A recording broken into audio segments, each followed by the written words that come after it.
Vous avez décidé de travailler sur Internet. Et une chose est sûre, c'est que le travail sur Internet n'est absolument pas identique au travail dans la vie réelle.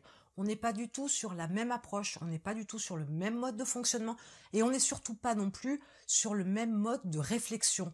L'état d'esprit dans lequel vous devez être lorsque vous travaillez sur Internet n'est absolument pas le même que celui dans la vie réelle. On n'a pas de contact physique, on n'a pas de gens face à soi, on n'a pas un système de hiérarchie qui fait que les réactions de vos supérieurs sont immédiates. Vous êtes beaucoup moins dans le physique, vous êtes beaucoup moins sur des tâches manuelles, vous êtes sur une approche qui est différente, un état d'esprit qui est différent. J'aimerais vous parler aujourd'hui de l'erreur fatale à ne pas faire lorsqu'on travaille sur Internet. Alors, quelques pistes pour comprendre cette erreur. Tout d'abord, vous ne devez pas vous vendre vous. Vous ne vous vendez pas vous. Vous vendez vos prestations de service, vous vendez vos produits, vous vendez vos formations. Et il est important de prendre en considération que ce n'est pas votre CV, ce ne sont pas vos diplômes, ce ne sont pas vos expériences qui vont faire la différence. C'est votre personnalité, mais ce n'est pas vous que vous vendez. Ce sont les produits et les services. Partez bien du principe que vous n'avez pas besoin de rentrer dans un processus de recrutement pour travailler sur Internet. Monter son business ne vous oblige pas à présenter votre CV, à être sélectionné, à effectuer un entretien avec une personne, un supérieur hiérarchique, un décideur pour pouvoir être embauché ou pas. C'est vous qui créez votre business. Donc vous n'êtes pas sur cette démarche-là et vous devez prendre conscience que ce n'est pas ce qu'il y a dans votre CV, ce ne sont pas vos diplômes, ce ne sont pas vos expériences ou votre âge ou votre origine qui va faire la différence, c'est votre personnalité. Donc vous n'avez pas à vous vendre. Si je vous disais aussi que vous ne devez pas chercher l'approbation, puisque effectivement vous n'êtes pas dans un processus de recrutement, vous montez votre propre business, vous ne devez pas avoir à chercher l'approbation de qui que ce soit, ni de votre famille, ni de votre audience, ni de vos clients. On adhère à ce que vous êtes, à ce que vous proposez, à ce que vous vendez ou pas, mais n'ayez pas cette démarche de chercher l'approbation. Bien sûr que vous allez améliorer la qualité de vos produits, la qualité de vos services, la qualité de la relation que vous avez avec vos clients, etc., ou la qualité de vos contenus. Mais à proprement parler, vous ne devez pas chercher l'approbation pour faire les choses. Vous ne devez pas vous faire valider votre travail, vos actions, vos démarches, votre stratégie pour pouvoir faire les choses. Vous devez les faire de votre propre chef. Et c'est ce qui me permet de rebondir sur le fait que vous ne devez pas attendre la permission pour faire les choses. Puisque vous décidez seul, puisque vous prenez les choses en main, vous ne référez à personne de vos démarches, de vos idées, de vos projets, de vos stratégies. Vous êtes le seul maître à bord. Donc du coup, vous n'avez pas besoin de la permission de quelqu'un. Ça veut dire aussi que vous devez agir en conséquence. Si vous n'attendez pas la permission, vous devez agir solo. Vous devez prendre la décision d'agir. Vous ne devez pas attendre qu'on vous donne l'autorisation de faire les choses. Tout comme lorsque effectivement vous faites des choses, vous n'agissez pas pour la reconnaissance. Autrement dit, vous allez avoir des actions, donc vous allez mettre en place une stratégie et pourtant vous ne devez pas attendre la validation de qui que ce soit. C'est-à-dire que si vous développez une audience par l'intermédiaire de votre blog ou de votre chaîne YouTube ou par un compte de réseau social par exemple, vous ne devez pas faire les choses pour qu'il y ait une réaction de votre audience et pour qu'on reconnaisse votre existence, pour qu'on reconnaisse que vous êtes le plus fort, pour qu'on reconnaisse que vous êtes un expert dans votre domaine. La démarche, elle n'est pas là. Vous devez apporter quelque chose à votre audience, à vos clients, mais vous devez vous sortir de l'équation. Votre ego ne doit pas rentrer en ligne de compte. Donc vous n'agissez pas pour la reconnaissance. Même si vous l'aurez, il y aura toujours des gens pour vous flatter, il y aura toujours des gens pour vous complimenter sur votre travail, vos services, votre relationnel, etc. Mais vous n'agissez pas pour uniquement cela. Et limite, ce n'est même pas une priorité dans la mesure où vous devez vraiment vous sortir de l'équation pour satisfaire votre audience et vos clients. Et s'il y a plus, tant mieux. Mais ça ne vient qu'après. Lorsqu'on décide de travailler sur Internet, souvent le premier frein, c'est que on avance dans l'insécurité. Là où, à l'habitude, vous avez peut-être un contrat de travail qui vous sécurise, un salaire qui tombe tous les mois qui vous sécurise, des avantages qui vous sécurisent, des vacances qui vous sécurisent, vous n'avez absolument pas ça en travaillant sur Internet.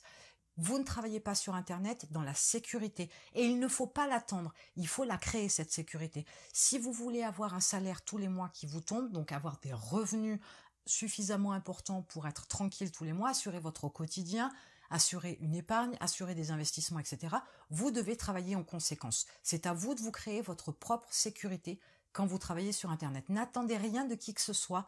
Ce n'est pas le rôle des autres, c'est votre job, mais c'est aussi votre responsabilité. Enfin, puisque vous travaillez sur Internet, vous ne devez pas chercher une oreille attentive pour vous écouter, vous plaindre, pour écouter des réprimandes, pour écouter des lamentations. Vous ne devez pas être dans cette optique. Il n'y a personne en face pour pouvoir vous soutenir. Alors, entre guillemets, vous aurez votre famille peut-être, ou votre partenaire de vie, qui vont vous booster, qui vont vous motiver, qui de temps en temps vont vous donner un petit coup de pied aux fesses pour avancer. Mais ces gens-là ne sont pas là pour écouter vos plaintes. Ces gens-là ne sont pas là pour écouter ce que vous avez à dire sur le fait que le travail sur Internet, c'est difficile, que le travail sur Internet vous pose des problèmes, que vous ne réussissez pas à faire décoller votre business. La plainte n'existe pas dans le travail sur Internet. Dès l'instant où vous devenez entrepreneur, vous prenez les choses en main. Donc vous ne subissez pas, vous agissez. Si vous agissez, vous n'avez pas à vous plaindre. S'il y a quelque chose qui ne vous convient pas, vous agissez différemment pour avoir ce que vous voulez. Mais vous ne vous plaignez pas. Et surtout, il n'y a pas d'oreille prête à vous entendre, faut le savoir. Mais sachez aussi qu'il y a du bon dans le travail sur Internet. Par exemple, vous allez pouvoir sortir de votre vie habituelle, sortir de votre zone de confort pour découvrir d'autres domaines, pour apprendre d'autres choses, pour développer d'autres aptitudes, d'autres compétences, d'autres capacités. Et c'est ce qui va vous permettre aussi d'apprendre à mieux vous connaître. Et ça, c'est important parce que sortir de son train-train routinier, c'est prendre des risques. Et ces risques-là permettent aussi de mieux vous découvrir. Vous allez aussi agir seul et c'est un gros avantage dans la mesure où vous n'avez pas besoin de qui que ce soit pour prendre une décision. C'est votre business, votre travail sur Internet, votre démarche, vos besoins, vos envies, vos rêves et vous devez agir en conséquence. Même si vous travaillez en équipe, vous serez toujours le seul décisionnaire et dans ce sens-là, vous agissez seul quoi qu'il arrive. Vous pouvez parler de vos problèmes. Vous pouvez avoir de multiples réunions, partager diverses idées, mais au final, vous êtes celui qui agit, celui qui décide. Donc, vous agissez seul. Il faut être prêt aussi à avoir cette démarche-là de pouvoir agir sans l'approbation, sans l'assentiment, sans la permission de qui que ce soit pour pouvoir avancer. C'est votre business, votre responsabilité. Et c'est aussi dans cette démarche que vous devez vous prendre en main. Vous ne devez pas être passif. Vous ne devez pas être attentiste. Vous devez être en action, en mouvement et vous devez vous bousculer quand vous n'avez pas la forme, quand vous êtes fatigué, quand vous avez des soucis personnels. Vous devez vous prendre en main pour maintenir la forme, avoir l'esprit clair, vous faciliter la vie, organiser votre mindset de façon à ce qu'il soit clair, lucide, limpide, transparent, aiguisé, véloce, proactif et que vous puissiez agir au quotidien en toute sérénité. Puisque travailler sur Internet, ça oblige aussi à mettre son nez dans différents domaines, à avoir à prendre de multiples décisions. Et on n'est pas des machines, on n'est que des êtres humains. Et il y a des jours, c'est un peu plus difficile. Mais c'était à vous de vous prendre en main. Ne comptez pas non plus sur qui que ce soit pour vous soutenir, pour vous pousser, pour vous booster, pour vous prendre par la main, pour vous secouer. Vous devez le faire vous-même. Et c'est là, une fois de plus, que je mets le doigt sur le fait que vous devez créer vos revenus. Tout à l'heure, je parlais d'insécurité. Votre sécurité, vous devez la créer. Là, j'y reviens dans la mesure où vous allez pouvoir être rémunéré en fonction du travail que vous fournissez. Et je ne parle pas d'heures de travail à proprement parler, mais de qualité de travail. Il y a un peu une notion de la création de revenus en fonction de ce que vous méritez. Et c'est pas tant, je vous dis une fois de plus, une histoire d'heures de travail, mais c'est surtout une qualité de ce que vous pouvez fournir. Dans ce cas-là, si vous fournissez de la qualité, vous méritez d'avoir un revenu en conséquence. Donc c'est à vous d'avoir cette démarche-là aussi, de vous améliorer, d'améliorer ce que vous fournissez, votre relation au client, votre présentation, votre communication, etc. pour pouvoir avoir la création d'un revenu qui soit à la hauteur de ce que vous méritez. Mais vous ne méritez rien si vous ne faites rien. Vous ne méritez rien si vous ne cherchez pas à améliorer tout ça. Donc si à un moment donné vos revenus plafonnent, c'est qu'il y a quelque chose que vous ne faites pas, donc vous ne mériterez pas plus. Quand on travaille sur Internet, votre particularité, votre personnalité est un avantage qui est énorme. Et ça, on ne peut pas toujours en jouer.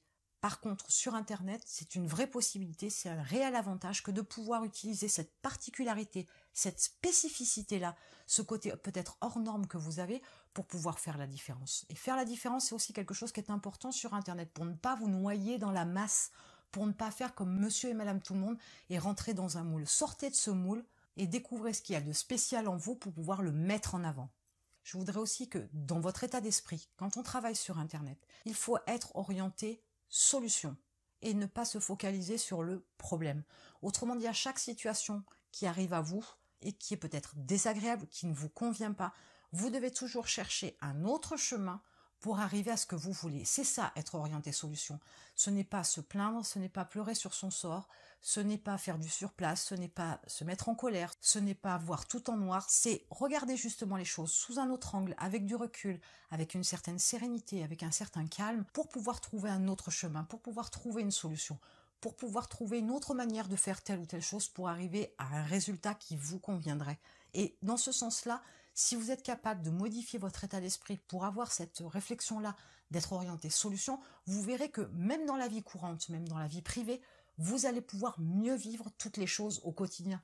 Être orienté vers la solution, c'est être sur une approche où vous ne subissez pas, mais où vous agissez. Et dans ce cas-là, votre moral aussi n'a pas la même couleur, il n'a pas la même force, il n'a pas la même façon de voir les choses. Et il va vous faire avancer plutôt que de piétiner ou de reculer. Donc, travaillez aussi votre état d'esprit pour être orienté solution et pouvoir avancer plus sereinement. Alors, j'imagine qu'avec toutes les informations que je vous ai données, vous êtes capable maintenant de me dire quelle est l'erreur fatale à ne pas faire quand on travaille sur Internet. Vous n'avez pas trouvé? Je vais vous le dire. Vous ne devez pas agir comme un salarié. Voilà tout le problème de nombreux entrepreneurs qui se lancent sur Internet, de personnes qui décident de passer du salariat à l'entrepreneuriat, parce que dans leur état d'esprit, ils fonctionnent comme un salarié. Travailler sur Internet avec un état d'esprit salarié, ça ne fonctionnera pas. Il y a tout un tas de blocages qui se font. Il y a tout un tas d'interdictions. Il y a tout un tas d'attentes. Et quand on décide d'être entrepreneur et de travailler sur Internet, il y a tout un tas de choses qui sont différentes, mais il y a aussi tout un tas de choses dont vous n'avez pas besoin et dont vous devez vous séparer pour pouvoir avancer et réussir.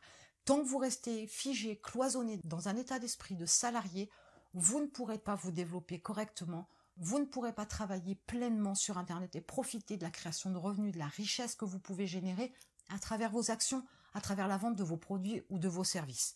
Donc pensez une seule chose, c'est que avoir un travail sur Internet, c'est ne pas agir comme un salarié pour pouvoir réussir. Et en attendant, je vous retrouve de l'autre côté.